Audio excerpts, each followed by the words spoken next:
સમાજની વેદના કોળી સમાજના આગેવાનને વેદના સમાજ પ્રતિ પ્રેમ અને સમાજ પ્રતિ પ્રેમ અને વેદના થાય છે કે સમાજને પૂરતી નોકરી અથવા કોઈ મળતું નથી, તે માટે તમારા મતની કિંમત સમજો. 100 મામલતદારની ભરતી થાય ને એટલે 10 ઈડબ્લ્યુએસ વાળાને લેવાના, 7 આદિવાસીના, 8 દલિત સમાજના લેવાના, 15 આદિવાસીના લેવાના.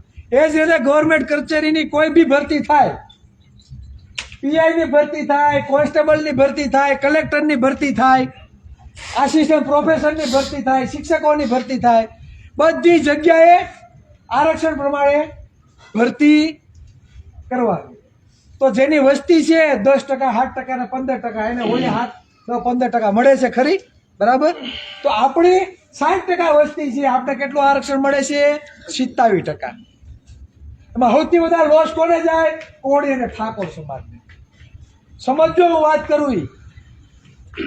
આપણા ભાગની નોકરી જો કોઈ બીજો કોઈ લઈ ગયો તો એ જ્યાં લગી તે રિટાયર નહીં થાય ત્યાં લગી જગ્યા તમે ખાલી કરી શકશો નહીં. તો વર્ષો થયા આપણી નોકરીઓ ખવાય છે, તો આ નોકરીઓ માટે અવાજ ઉઠાવશે કોણ? 27% લેખે, બરાબર? આપણી ભરતી નથી થતી. 60% તો જવા દો, હાલો વસ્તી પ્રમાણે ન આપે તો ઓલા મોબાઈલમાં, તમારા મોબાઈલમાં લિસ્ટ હોય ને તમે કાઢી નાખો, ડીસી રાઠોડ સાહેબની પોસ્ટનું. હું કહેવાનો મતલબ એ કે અત્યારે 70% આરક્ષણ મળે છે ને, તો 70% લેખે ભરતી થતી નથી, હિતાઈ નથી આપતા. અને હું તમને કહું, પીઆઈ શિક્ષકોની ભરતી જવા દો, કંડક્ટરની નોકરી હોતી ખાઈ જાય છે આપણી. પીઆઈ, મામલતદાર કે આસિસ્ટન્ટ પ્રોફેસરની વાત તમે જવા દો, કંડક્ટરની નોકરી તમારા ભાગમાં આવતી નથી, એ પણ ખવાઈ જાય છે. આ વાસ્તવિકતા છે. પછી આપણે કોઈ પોલીસ સ્ટેશનમાં નવનીતભાઈ જાય અને પીઆઈ અજાણ્યા શખ્સો ઝીકી નાખે, ડીવાયએસપી બરાબર તરત આવી નિવેદન આપી દે, આવું કામે થાય? કેમ કે આપણા વસ્તી પ્રમાણે કોઈ અધિકારીઓ બન્યા નથી. કોળીનું લોહી હોય તો એને તકલીફ પડે કે મારો કોળીનો ભાઈ છે તો ધ્યાન આપે. હે, આપણું લોહી જ ન હોય તો આપણે હું જોવે, આપણે અન્યાય જ થાય બધી જગ્યાએ. હું ખાલી આંકડા બોલી દઉં છું. પોલીસ ભરતી 2024 ની પોલીસ ભરતી કોન્સ્ટેબલની ભરતી હતી, બરાબર? 24-25 ની 12,472 કુલ જગ્યા હતી, 12,472. હવે 27% લેખે આપણા ભાગમાં 3,367 સીટો આવતી હતી. આપણે ફાળવી કેટલી ખબર? 2,992. 375 સીટો ખાઈ ગયા. કેટલી? 375. એટલે 70% માંથી માત્ર ખાલી આપણે 24% નોકરી મળી, 3% ખાઈ ગયા. પછી પોલીસ ભરતી 2024-25 કુલ જગ્યા 13,591. 27% લેખે આપણા ભાગમાં આવતી હતી 3,669. ભૈરી કેટલી ખબર? 3,417. 252 સીટો ખાઈ ગયા. કેટલી? 252. એટલે 25% આપણે મળી, 2% ખાઈ ગયા. 60% આપણી ખરેખર આપણે 60% ભાગીદારી હોવી જોઈએ, બરાબર? ખાલી 25% ભરી. ધોરણ 1 થી 5 શિક્ષકોની કુલ ભરતી 4,303. 70% મુજબ આપણા ભાગમાં આવતી હતી 693 સીટો. કેટલી આવતી હતી? 70% લેખે 693. ભરી કેટલી? 468. કેટલી ભરી? 468. બાકીની ખાઈ ગયા. એટલે 70% માંથી ખાલી 16% જ ભરી, બરાબર? 4 ને 7 બીજી કેટલી? 11% ખાઈ ગયા. ધોરણ 6 થી 8 શિક્ષકોની ભરતી કુલ ભરતી 4502. 70% લેખે આપણા ભાગમાં આવતી હતી 1215 સીટો. કેટલી ભરી? 693. કેટલી ખાઈ ગયા ખબર? 512 સીટો ખાઈ ગયા. 512 જગ્યા ખાઈ ગયા. 15% જ ભરી 27 માંથી.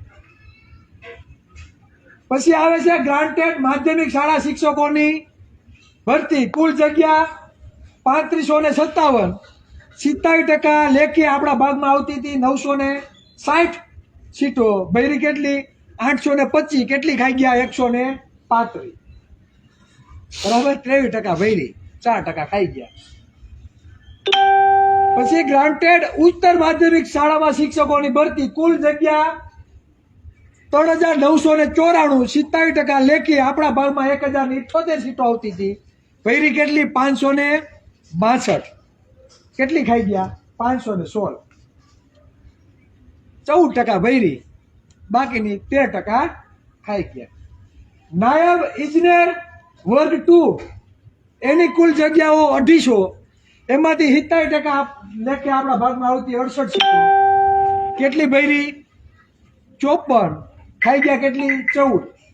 બરાબર, 21% ભરી, બાકીની 5% ખાઈ ગયા. બરાબર, બીજા આંકડા બોલતો નથી, પણ 10% EWS ને બધી ભરતીમાં 15% ભરી, 20% લઈ લીધી, એટલે એને 10% આરક્ષણ આપે છે, 15% 20% આપે છે, એ ખબર નથી પડતી.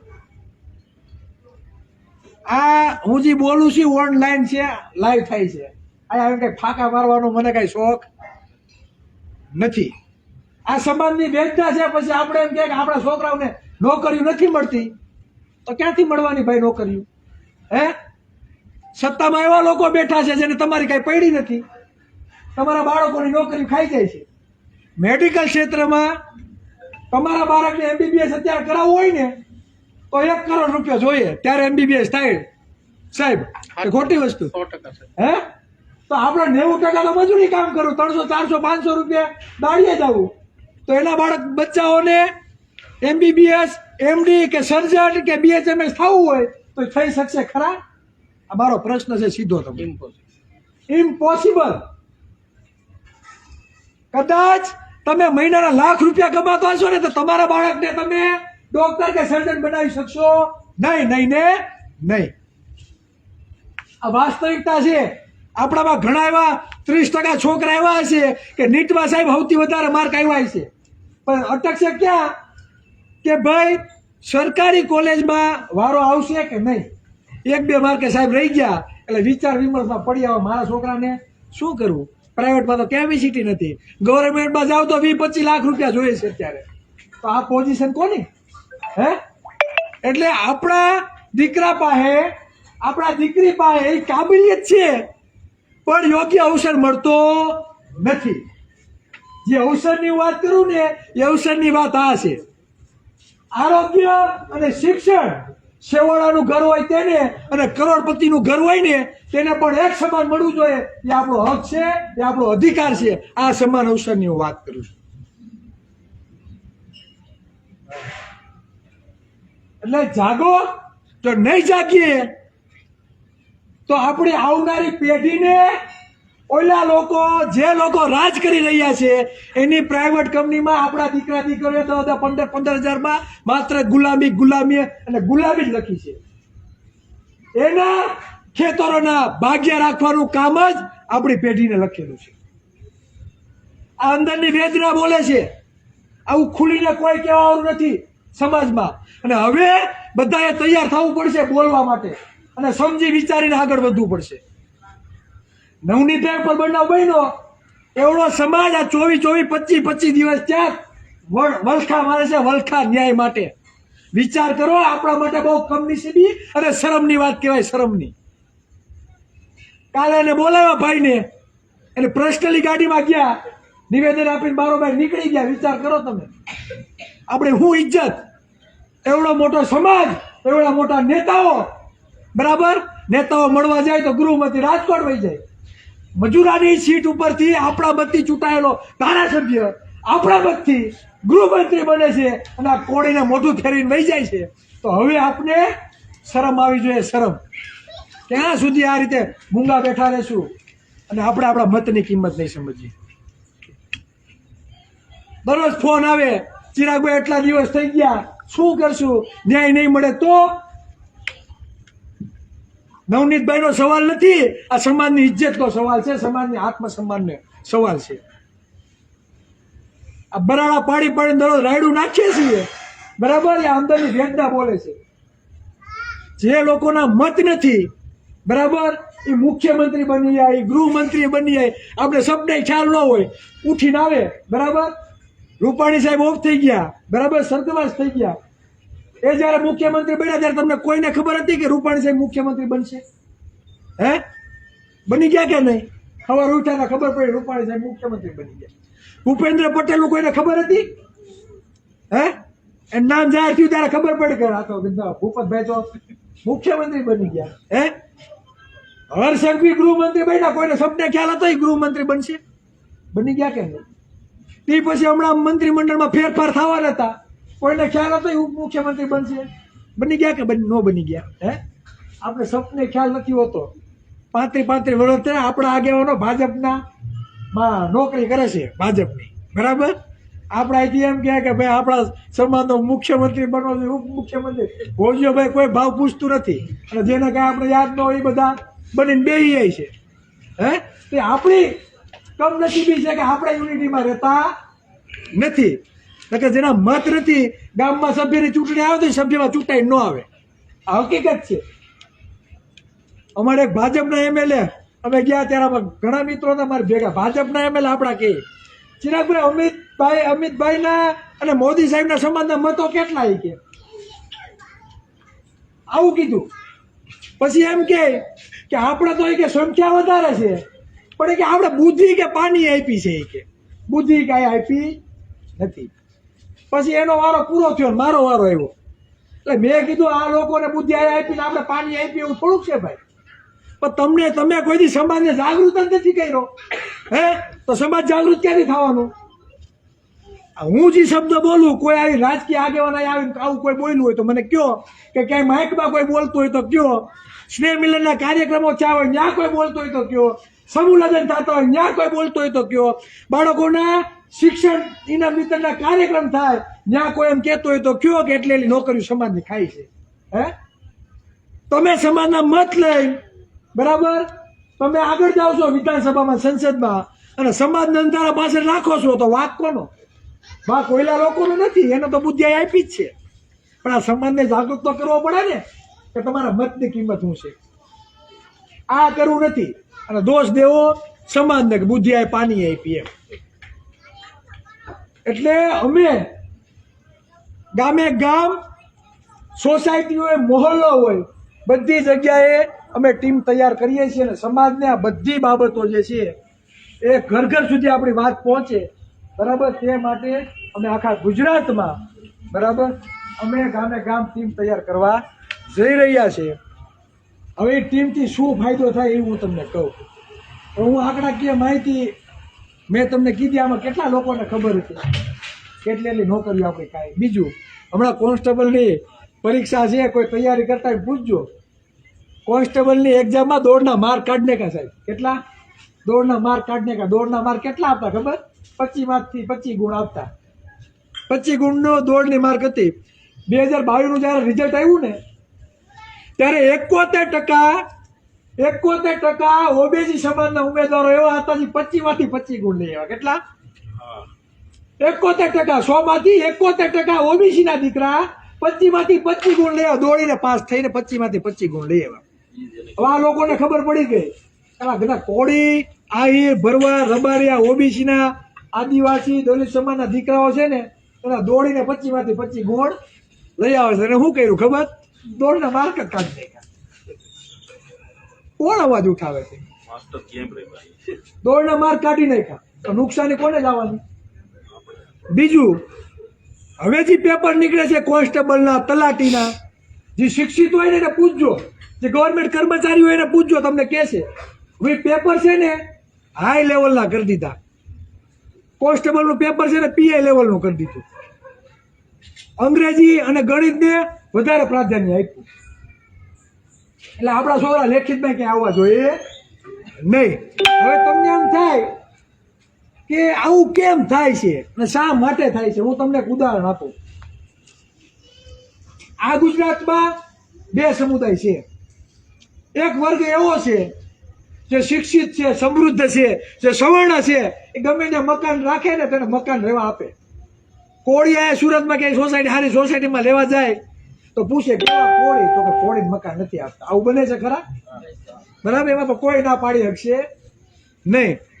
એટલે એક સમૂહ એવો છે કે જેને પૈસા ટકે કોઈ જાતની કઈ ઉપાધિ નથી. એના માવતર એના બાળકને એમ જ કે તારે ભણવામાં ધ્યાન આપવાનું છે, એના સિવાય તારે કઈ ઉપાધિ કરવાની નથી. એક વર્ગ એ. બીજો વર્ગ એવો છે કે ભણતરની સાથે સાથે મા બાપ મજૂરી કામ કરતા હોય, મા બાપ ભાગ્ય રાખતા હોય, એટલે મા બાપ અને પરિવારને હેલ્પ કરવા માટે ભણતરની સાથે આપણા બાળકોને વાડીએ મજૂરી કામ કરવા જવાનું, રજા હોય તો મૂલે જવાનું. આર્થિક સંક્રમણ હોય એટલે ઘરનું વાતાવરણ પણ ખરાબ હોય સાહેબ. બરાબર, આ પરિસ્થિતિમાં આપણા બાળકને શિક્ષણ લેવાનું. એક વર્ગ ઈ અને એક વર્ગ આપણે.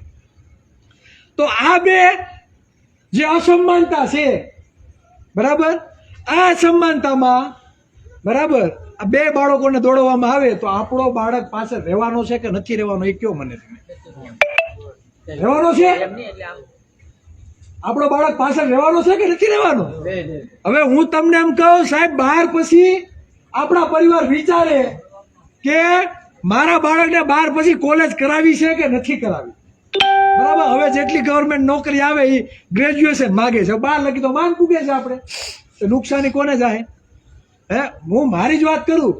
12માં હારા માર્ક આવ્યા તો મારા ઘરે વિચાર કરતા હતા બાપા 10માં પછી કે ચિરાગને 11-12 કરાવવું કે નથી કરાવવું.